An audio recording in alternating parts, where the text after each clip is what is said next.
Welcome to this guide for Honor Mode in Baldur's Gate 3. This is part 1. If you are struggling with a certain encounter, you can look up specific episodes when they come out. And once it's done, it should be a step-by-step guide on how I completed it. If you enjoy this video, why not consider giving a like and a sub? It's free after all. So, the most important part of any playthrough is character creation. More specifically, what classes are you going to pick, and whether or not you're going to be the Dark Urge, as this can drastically change character builds. It's important that you plan out your builds for your characters to begin with.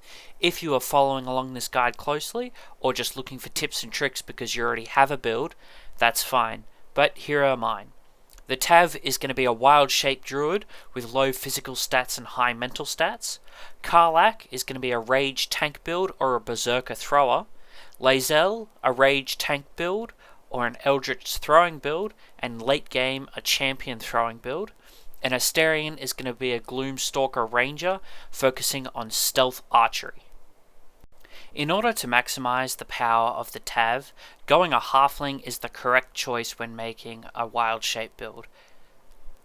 Another excellent choice, however, is the Drow.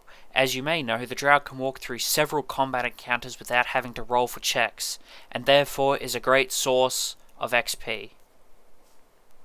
First things first, if you don't want to bother killing Commander Zulk and the Cambions, then you can make your way through the Nautiloid normally.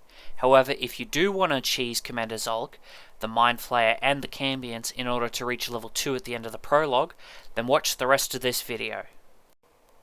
First comes character creation, where you're going to pick the fighter class to start off with.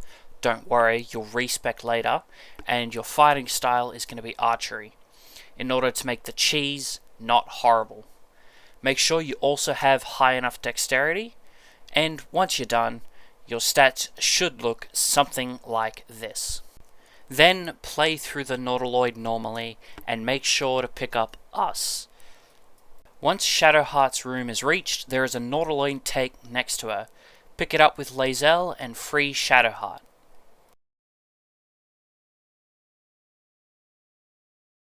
Next, you're going to go to Shadowheart's spells and memorize the command spell. This will ensure that you can limit damage on the Mind Flayer so you won't get wrecked. Now you're going to go to the door where the final encounter of the prologue is, leaving the main character with a crossbow at the restoration tank in Shadowheart's room. Then go to the final door and use turn-based mode to dash with Lae'zel, Shadowheart and Us. Then open the door.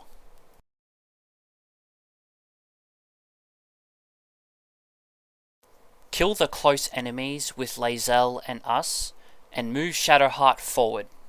Using Shadowheart, you want to use the command spell to force the commander to drop his weapon, decreasing his damage output by 50%. Next, play the Nautiloid normally. Make sure to pick up the Nautiloid tanks in the room and drop them by the commander and the Mind Flayer, and pick up the Everburn blade. Once the Cambions spawn in, is where the cheese starts. Your main character should be out of range. If you are sneaking, you can move forward close enough to the nearest Cambion, but not close enough to trigger advantage. If you are too close, the cheese will fail. Once you have found the sweet spot, hold control and fire away with your crossbow.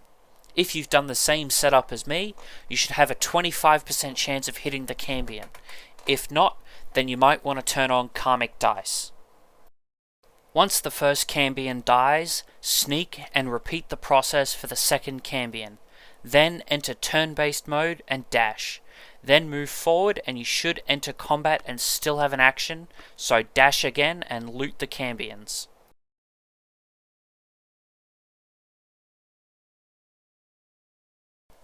Back with the Mind Flayer and Commander Zulk, use Shadowheart and Us to clear out the area next to the objective, and Lae'zel to ping down the commander.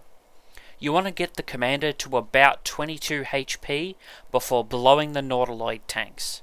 If the Mind Flayer gets low, throw some potions to heal it, then repeat. If all goes well, the commander should have 22 HP and the Mind Flayer should almost be dead. But I screwed up and the commander killed the Mind Flayer, and there's no way I'm going to go restart again. Then blow the tanks and enjoy that sweet, sweet XP. Now you are on the ground and level 2.